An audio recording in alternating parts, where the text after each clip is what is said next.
Welcome to What's a Beautiful Life Anyway? I'm your host, Jill Bennett. This is the channel that shares ideas to help you live your best life, because life can be beautiful if you live consciously. Welcome to this episode of What's a Beautiful Life Anyway? To live our best and most beautiful life, we all want to be healthy and happy. Today is part 2 of 3 about important hormones. Last week, we spoke about insulin, and if you haven't listened to this episode yet, please go back, because today's episode is going to follow on. Today, we're talking about cortisol, and next week will be the final part in this series, and we're talking about estrogen. My guest today is Karen from Nutrition by Karen, nearly said it the wrong way around, who can help you understand your body, your metabolism, and your microbiome, and how these impact on your mind and your food choices, so you can make improvements with dramatic effect. Karen's expertise is hormones, and in this mini-series, we're exploring how hormones can drive how we feel. Welcome back, Karen. Thank you. Thanks for having me. Oh, I just found the last episode so fascinating, so interesting. I'm just so glad that we met. We met completely ad hocly, didn't we, at a conference?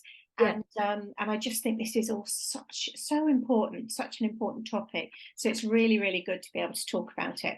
Now, in the last episode, we spoke about your background and how you got to be where you are today. So if people want to know more about you, they can listen to that episode. We also spoke about the 3 most important or influential hormones, which are insulin, cortisol, and estrogen, depending on how you want to pronounce it. I'm never really sure. There's so many different ways to spell it, and some spell it with an O, some spell it with an E. It's one of those weird ones, isn't it? But let's look today more closely at cortisol. What exactly is cortisol?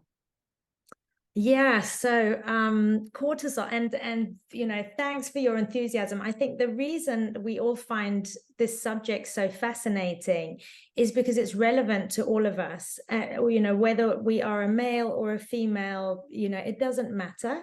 And we're not taught these things, and these are things going on inside our body all the time. And if we don't understand them, often, we have a lot of internal conflict between the body and the mind, what we're thinking and what is actually happening inside. So cortisol is this hormone again.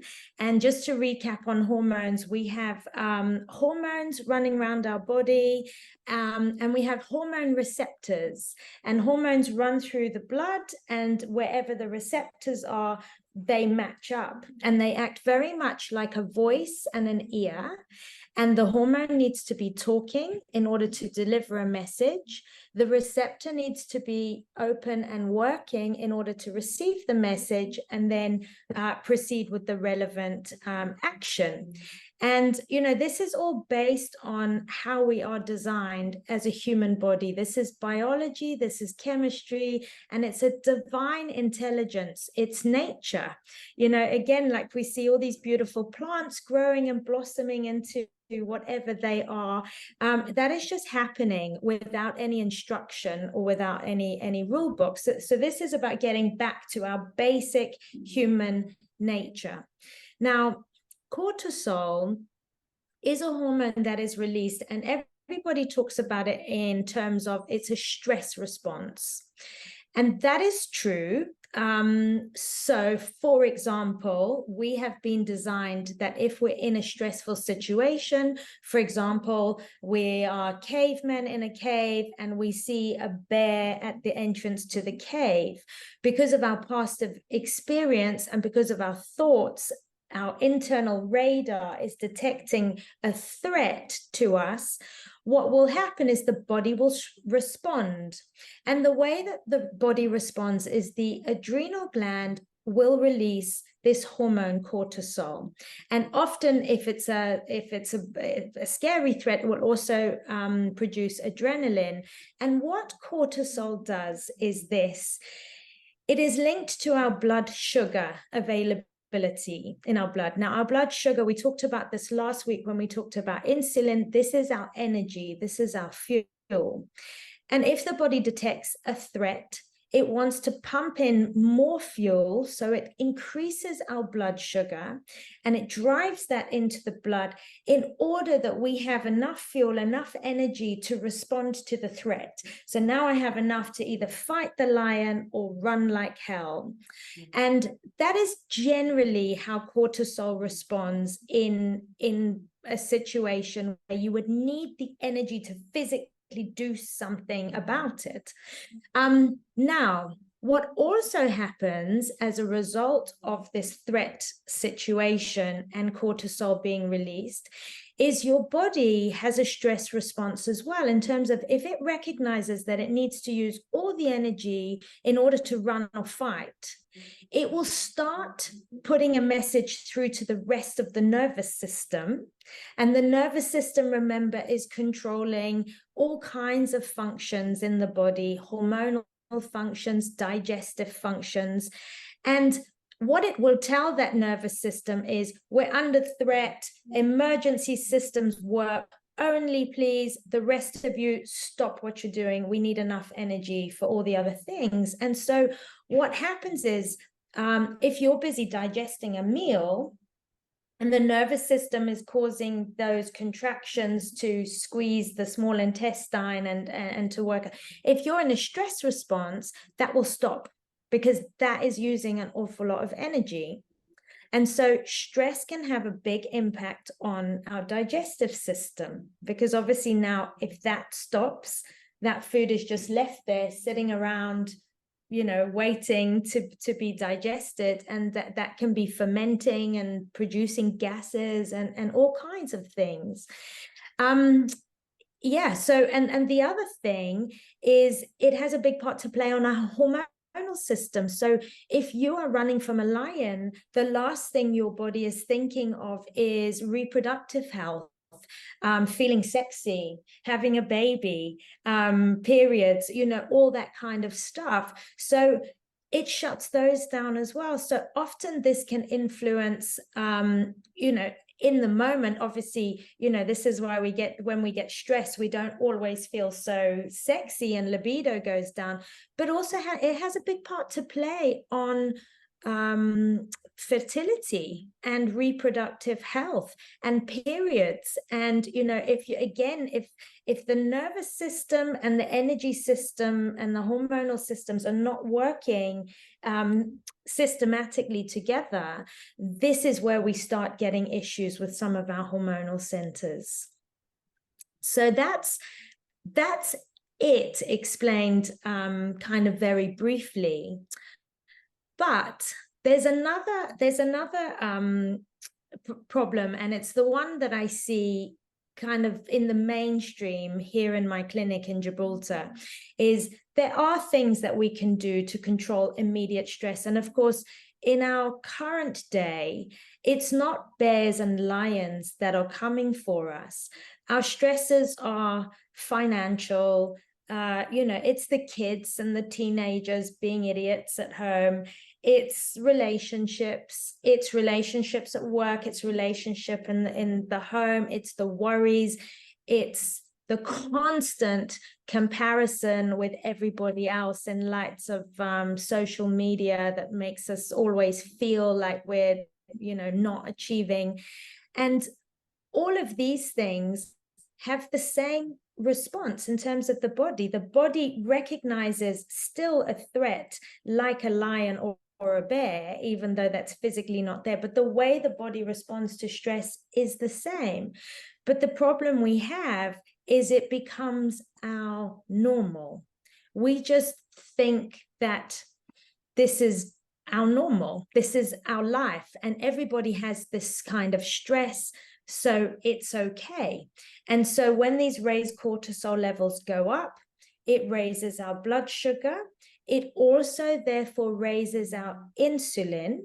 And if you remember when we spoke last week, when insulin is raised, insulin is a fat storing, steroid building, inflammation building hormone if it's out of balance.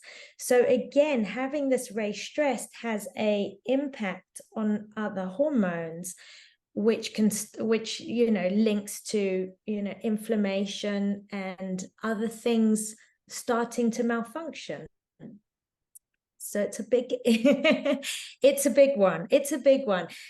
And the other thing, if I may carry on,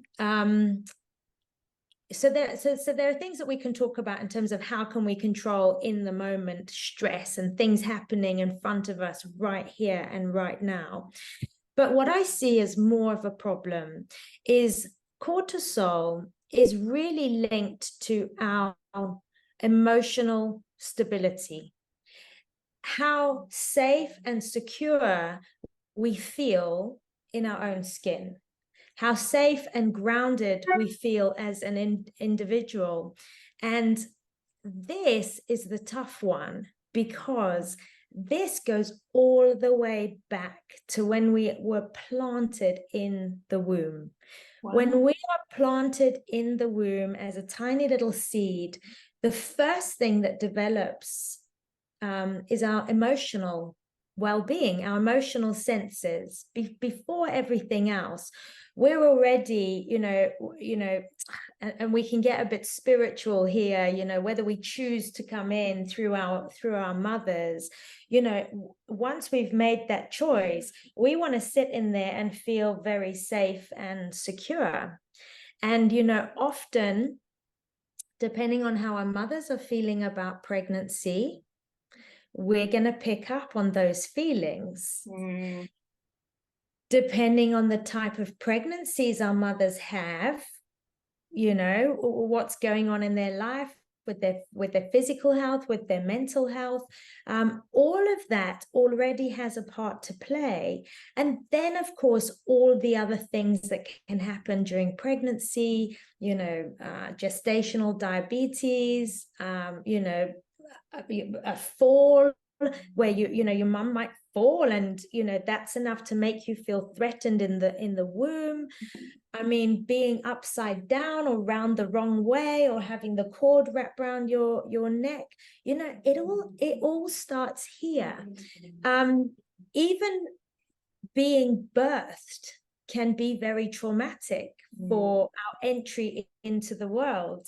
Whether you've had a natural birth or whether you've had to be pulled out with forceps or had a cord wrapped around or had to be cut out, actually our entry into the universe is our baseline cortisol. And so and this has been part of my own story as well, is what we don't realize is that sometimes if we are not winning when it comes to cortisol, it's not just managing our stress in the here and now, it's actually going all the way back and really understanding, where did it start coming up? And when did that raised level of cortisol become your normal? So that, so I've delivered a bit of a bombshell there. So yeah, that's fascinating, because my mum died during my birth. I mean, she came back to life. They got her back to life, but she actually died momentarily. So yeah, that's really interesting. I've never heard that said before. Wow. Said before, but yeah, my mum has this memory of floating above her body and looking down, and I'd just been born, and she said she saw this little scrap there and she thought, I've got to get back, that that baby needs a mother. And going, oh my God, Jill, I've gone goosebumps.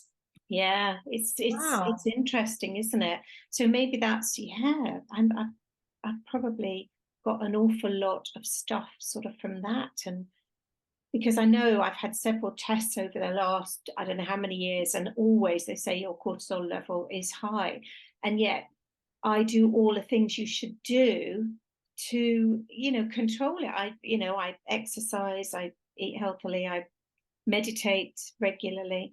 So it's very, very interesting, isn't it, to know that. This is this is the work of there's lots of trauma specialists. I don't know if you've heard of someone called Gabor Mate. Yes. So what is fascinating is I follow all of his work with great interest. And for example, I've had a couple of people in the clinic with chronic eczema. And one of the things he talks about, and they had chronic eczema from when they were 3 months old. And he links all of these things as everything that shows up on us, on our skin, on the outside, is a reflection of what's going on the inside. And so much of our issues or our malfunctions and our symptoms and our problems actually stem from a trauma of some kind. Yeah. And I cannot tell you the amount of people that have come into the clinic with chronic things like eczema, and I have asked them the question out of curiosity, based on a lot of the research that I've done around the work of Gabor Mate. I said, do you know anything about your childbirth? Were you born with the cord wrapped around your neck or something like that? And they say, yeah. How did you know? And every single case I've had in my clinic of chronic conditions from birth have been linked to a traumatic birth. Wow. So it always blows my mind, because you just think, oh, when you make these links and connections, often it's a missing piece for people. Like you say, you can spend your whole life doing breath work and managing all the stress, and we'll talk about some of these tools, but sometimes it's much deeper than that, and we've never given it a minute's thought. Yeah, it's interesting. So cortisol's got this really important function and purpose for us having it, but today we don't get threatened by a lion or someone running towards us with a sword or what did they used to use, spear in their hands. Yeah. So does it really have a purpose for us at all today? Yeah, of course. You have to understand as well that cortisol, okay, so I've talked about it as being a stress response and worst case emergency scenario, but cortisol is needed so we can wake up in the morning. So cortisol has the reason that we have all these lovely hormones is so that we can function. So cortisol is linked to what they call our circadian rhythm. Have you heard of your circadian rhythm? So this is often we're designed to live our life in line with light and darkness, with the sun coming up. So if cortisol is working as it should, then what happens is with the sunrise, which is blue light, they call it, when the sun comes up in the morning, the cortisol starts to come up. And that is what makes us raise from our sleepy state. It's what allows us to wake up. We can stretch and do our things, and we're awake and we're able to get out of bed and get on with our day. If we didn't, and so I'm going to talk about how this regulation goes off as well. So on the reverse side, cortisol then at the end of the day, with red light, so with sun going down, cortisol then comes down to allow melatonin, which is our sleep hormone, to be activated so that we get nice and sleepy and we're able to go into that beautiful rest and digest stage. So this is where the nervous system is in two parts, and how the nervous system is also linked to cortisol. So you have your kind of fight or flight, or your being alert and awake, and actually it's good for us to have a small level of cortisol. Again, going back to our caveman roots, we are supposed to be when we're hungry, our cortisol goes up, which makes us more alert so that we can spear for fish and hunt for food and forage for vegetables so that we can eat. So cortisol is absolutely so important to help us function at our best possible level. You know, we want to be high performers, and this is why some level of cortisol is amazing. I feel it coming in when I'm in my work. It's very energetic and it's like woo, woo, woo. And I love that. And when I finish work, I feel that energy coming down. So what has also happened to so many people is, again, we've got this cortisol dysregulation from diet and lifestyle habits where people cannot get up in the morning. Their cortisol is not coming up when it should. And so they're waking up in the morning and I can't get up, snooze.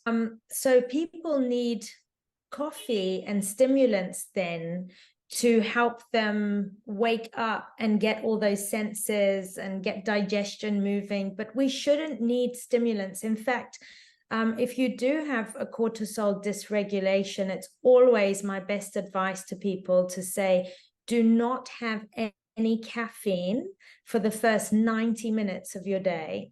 You've got to give your body a chance to bring in its own cortisol, to raise its own blood sugar and stimulate itself to wake up.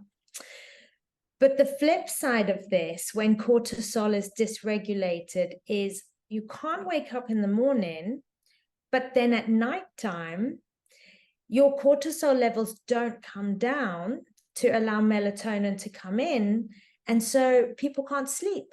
People can't get to sleep. They're just, the cortisol's on, and, and we're on other stimulants like blue light is the morning sunlight coming up, but also blue light is our telephones and our screens and TV and all of these things that we're obviously attached to at nighttime. And, our brain is associating that with the morning light. So that is, having an effect on melatonin and cortisol as well. So, it's often the case that people cannot get to sleep, but they should be tired. They've had an exhausting day, but then they cannot wake up in the morning. And this is, more often the problem than just, immediate stress. So it's a much bigger hormone than we give it credit for. It's doing a lot, and we need it. All of these hormones are there for a reason, to stand us in good stead. But when we get these hormones out of balance, it causes havoc with so many things. It is so important. I never have trouble getting up in the morning. I do sometimes have trouble going to sleep at night. Okay. So if someone has a particularly high cortisol level, a particularly raised one, what symptoms are they likely to feel? Because some people may have it and not realize. What symptoms might they have other than the sort of not being able to sleep at night? There's all kinds of symptoms of high cortisol. This is where so many more people are being diagnosed with ADHD as well, which is often linked to high cortisol. Often people can't relax their nervous system, and so they're running. They're often high achievers. They're often chronically fatigued but can't sleep because the body's desperate. And of course, what ends up happening with high cortisol is you can end up putting on weight and developing symptoms. Again, when you're functioning on high cortisol, often you can lose your periods, or you can have troubles with infertility. And this is for males and females as well. It has a part to play on production of sperm and quality of sperm. So these, all these things that we talk about are not just linked to females, it's men as well. So any issues in the reproductive department can be linked to high cortisol. Anything to do with mood and mental health and your, anxiety and all of these kind of other emotions can be linked to high cortisol. So it's another one of those hormones that's interwoven with so many things. And I think more people, like you say, people might not even be aware that their cortisol levels are up. People like you and me who are in the wellness industry, I have my bloods checked every 3 months, just to see what I'm doing and if what I'm doing is working for me. But I also go with how I feel. When my cortisol levels go up, I feel it. I'm definitely more kind of jumpy and a little bit more likely to be triggered emotionally as well. And that's another, massive tangent we can go off, managing your mood and your anxiety levels. Yeah, it has a big part to play. And there's so many things I could say there. I mean, I think the whole infertility thing, so many people try to conceive and then end up going on to IVF and things when there are so many health related things they could try first, getting their diet in order and making sure all their hormone levels are balanced. It's just a minefield, isn't it, really? Yeah, and I'm so passionate about trying to help people make the link. I had a lady of 40 who came to me not for fertility, she came to me for weight loss. But her backstory was that she had tried for 18 years to have a baby, and she did 5 years of IVF and unsuccessfully, and was told she could never have children, so she gave up. But I mean, she did not eat well, and she was a party animal, a social butterfly and all the rest of it. She came to me for weight loss, and so we started one of my programs, and she was with me for a year. She lost 10 kilos, and then she kind of plateaued for a bit. But, even though she wasn't doing any kind of calorie restriction to lose weight, so she plateaued for quite a while, she carried on with still eating much healthier foods and balancing her blood sugars, all the things we talked about in terms of controlling insulin. This is part of what I do in the sessions. And then she had all kinds of weird things going on, in her body and, down there. But the short story is she now has a 1-year-old baby. She fell pregnant, which is a complete miracle because, she wasn't expecting that to happen. But basically what was happening over that year, yes, she lost weight, she reduced inflammation, but her entire reproductive system reset. She started having regular periods, she started having good periods. I mean, this is the other thing is the color of your period, all of these things have a part to play. So yeah, I mean, it's my passion to help people make the links between their diet, their lifestyle, and understanding why that is so important. So linking that directly with, why is it important to balance my blood sugar? How does that affect my hormone production? And therefore, what is my likely outcome? Well, I'm going to feel better and I'm going to function better. And that is the mission, to be functionally fit for purpose, to be reset as a properly functioning human body. Because that's what everybody wants at the end of the day. Nobody sets out to gain weight or to get sick or to be imperfect in any way, but it's happening. And it's happening to a majority of people. And that is largely driven by just being unaware, uneducated, because nobody is teaching us these things. So it's not your fault. It's not that we're stupid. Nobody's stupid. We just don't have the information. And then, it's the sinister side of our environmental factors that are driving, the toxicity that we're taking in, the medicines and the food production and the artificial ingredients and all the dodgy xenoestrogens that we're going to talk about when we talk about estrogen and a lot of our beauty products. All of this has a part to play. And even the water that we get from our taps. There's so many, well, estrogen's one that's found in water now, where people are taking birth control, and then even though the water that leaves our bathrooms goes through filter systems, it can't filter out all of the estrogen that's going into the water. So it is a complete minefield, isn't it? And I agree with you. I mean, in today's, I think it was the Times today, they said that in the UK, we've gone from having 50% of people being in the overweight and obese category to 2/3 now, and that it's causing a huge pressure on the health service. And it's just sad to me that I think a lot of people know there's things they can do, although a lot of them are brainwashed by media that it's just going on a diet, which we know it isn't about going on a diet. You can reduce your calories, but it's about improving the quality of your diet, not necessarily reducing the quantity of calories.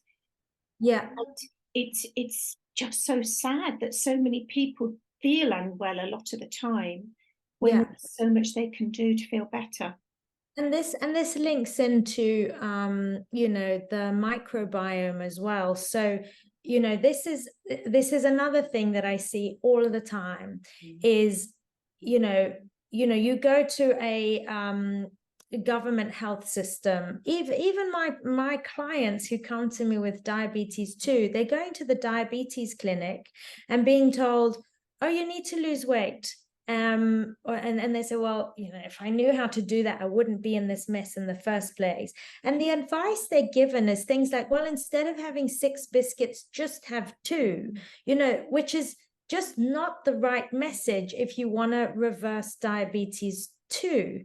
And I think that, there's 2 messages here. There's one, it's like, how do we diet? What does that look like? What is the best food for me? And this is managing your external factors, the things that are outside that you're putting in.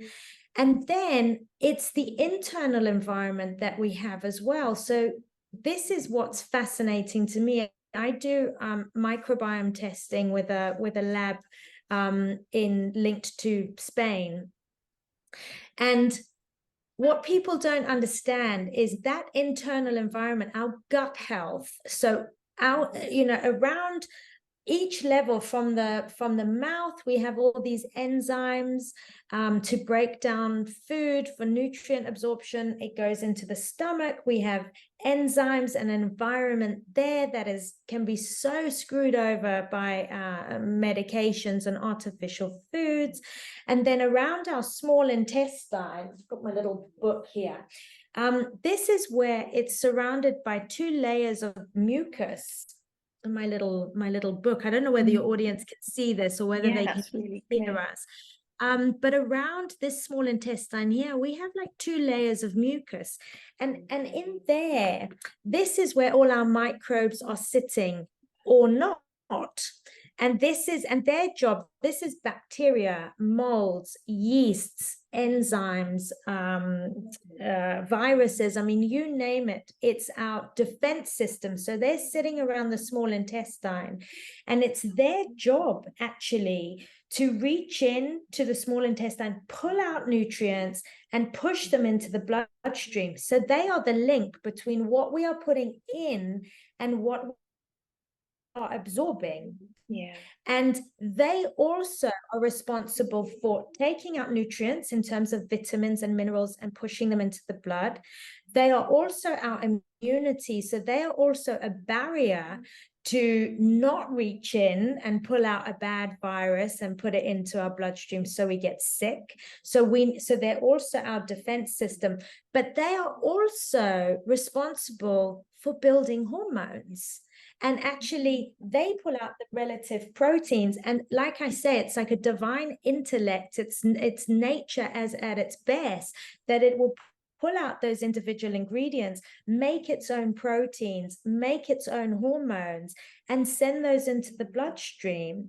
And this is, you know, and the microbiome, you know, also has a part to play in estrogen production and estrogen metabolism. And I know we're going to talk about estrogen separately, but also serotonin production. So serotonin is another hormone, which is our mood stabilizing hormone. And 90% of serotonin production happens here in the gut. And that then gets pushed up through the vagus nerve to your brain, to your neurotransmitters. So there's a lot of neurotransmitting hormones, mental health hormones also, that are manufactured in the gut by the gut microbiome. And linking that back into cortisol, which I know is the subject today, you know, there's always a continuous loop system going on here in the body. And your brain and your thoughts can influence your microbiome. So, and your microbiome, if it's screwed up because of our terrible toxic environments, can also have a big part to play on your brain and your neurotransmitters. And this is where cortisol comes in. You know, if you have raised cortisol, that's not necessarily a bad thing. That's just a function of your body. It's designed to fight a problem. Yeah. And that's good. We need it. But if you don't have your other hormones, your serotonin hormone, to then understand, okay, I've dealt with that emergency. Now I need to do a protocol to calm down, make my body feel safe and secure again, and deal with things differently because I have the mental capacity to do that. You know, then you're left feeling highly stressed and never being able to calm down from what's just happened. So yeah, it's a complex network, which is why I am a holistic nutritionist. I just think you can't just look at one thing. I know we were having a discussion before we came on air about the thyroid, but you know, you can't discuss the thyroid without discussing the liver. Yeah. And unfortunately, you know, I just think we all have to become a little bit more holistic in how we look at our body. And I think the only person to really understand what is going on inside your body is you. Mm. It's a real journey. And I think we really have to all do our own research and find out, well, I have this, well, what causes that? And you know, it's just a you know, a game of going back right to the beginning. And of course, you know, where does the beginning start? It starts with what we put in here. Yeah. So, what we put in here and what we put in here. Yeah. Because there is that whole link between your mind, your body, and your skin. You know, we've determined it affects your skin as well. So it is really important. Are we affected by having too little cortisol? Yes, well, this is the other thing. You know, if you don't have your cortisol, this is where people go into major depression. And you know, you've got fight or flight, but your in between is freeze, where people just can't function. They just can't. And you know what happens with all these hormones, and I spoke about this a bit when I talked about insulin, is there's this word called resistance. And you can become insulin resistant, but also, you know, your hormonal functions like cortisol can also become resistant. And what happens is, if your cortisol levels are not balanced, your body just stops responding in the way that it should. It's almost like, again, it's this whole idea of having a receptor and having the hormone. So this is the ear and the voice. And if the voice is shouting so loud, eventually the ear will just be like, no, and it stops listening. I mean, this is my visual ways of trying to explain some complicated hormonal pathways, but eventually, people just shut down. They don't hear because it's too noisy and it's too much to cope with.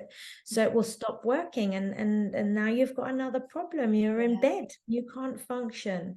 So yes, it really is a balance that is more important than we could ever know to get right.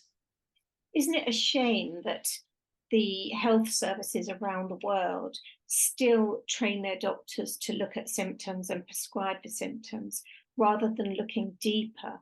Because although initially it might take more time, I think in the long run, if you can work out what's going on at a more sort of cellular, a more holistic level, in the long term, you're going to save costs with the health service, because people are going to hopefully get what they need and change their lives so that they do feel better, that there's less inflammatory markers in their bodies. And absolutely. I mean, look,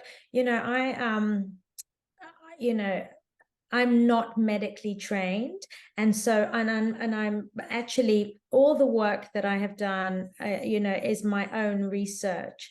So it's very difficult for me to go head to head with the medical profession, because who am I? I'm just this little lady who's worked out a few things that worked for me, and I'm sharing that with as many people as I can. But it's I see patient after patient after patient, and like you say, I have a lady who, she's 65, she had a little treatment, a surgical treatment, and she's perfectly fit and healthy.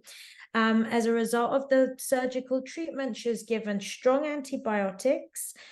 The antibiotics screwed up her gut. She ended up with gastritis.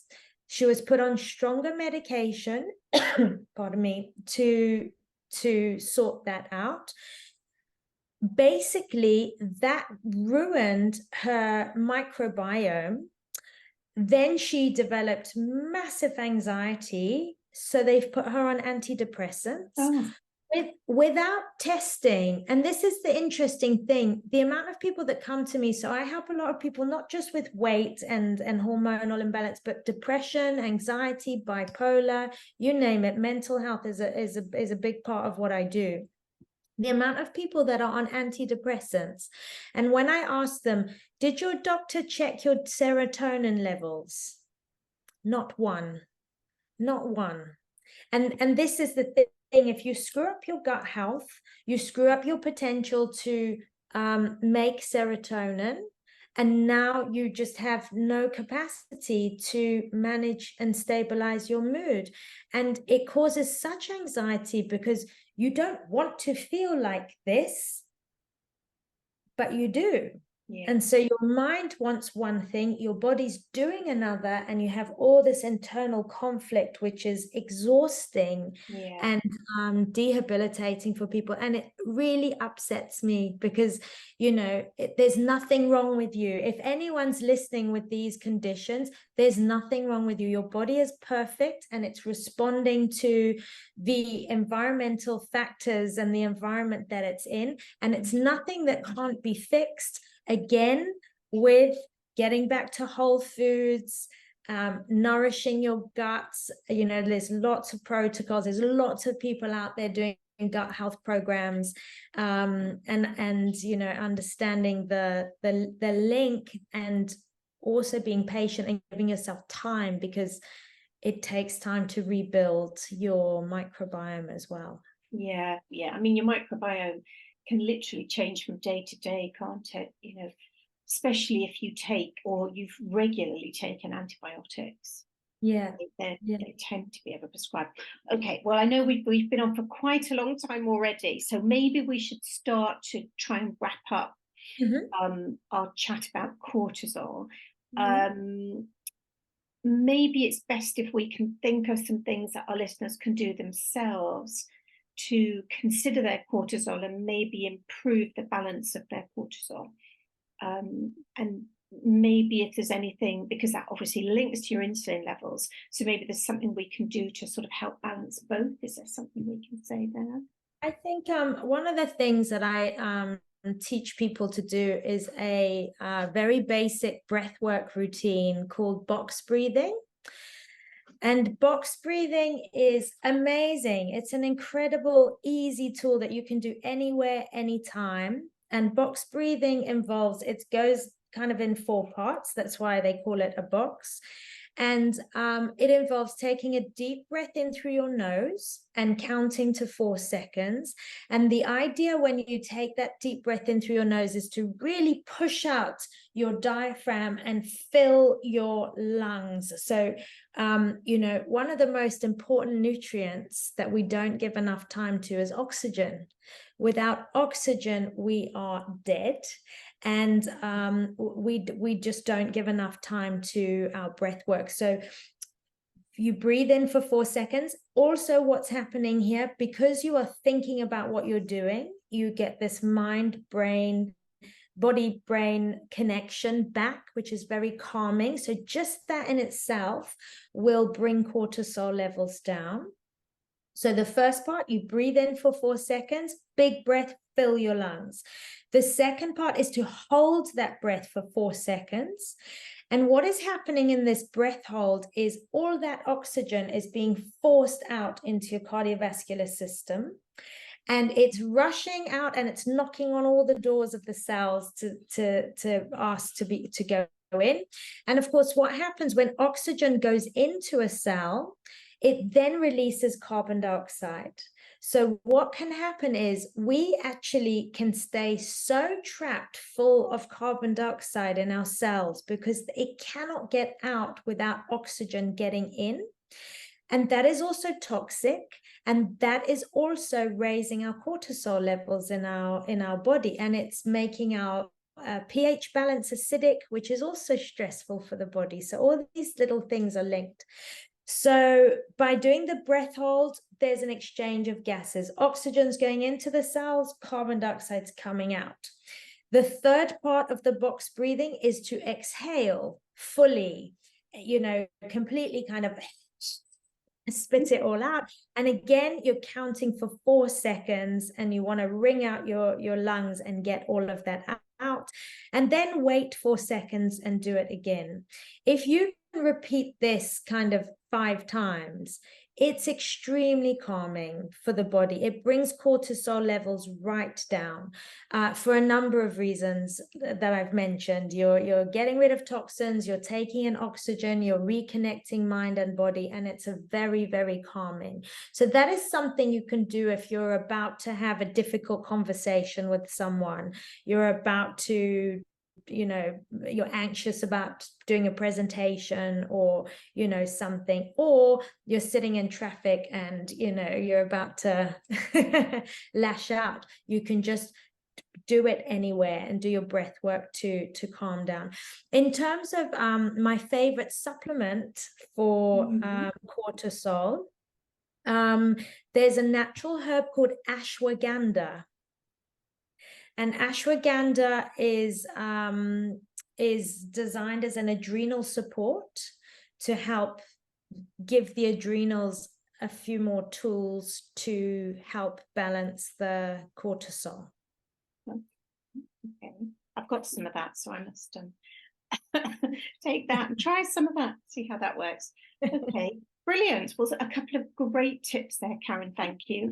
I will put again in the show notes a link to how people can book to have a free 15-minute chat with you to see whether you'd be able to help them.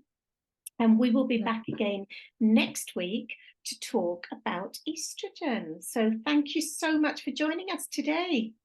Thank you so much for having me. It's always lovely to have someone to listen to what I have to say. Well, it's fascinating. I absolutely love it. So we're very appreciative of having you here. So thank you, Karen. Pleasure. And we'll see you soon. See you soon. Thanks so much for listening to this week's show. Check out all the links to the resources mentioned in today's episode and all my freebies in the show notes. See you next time.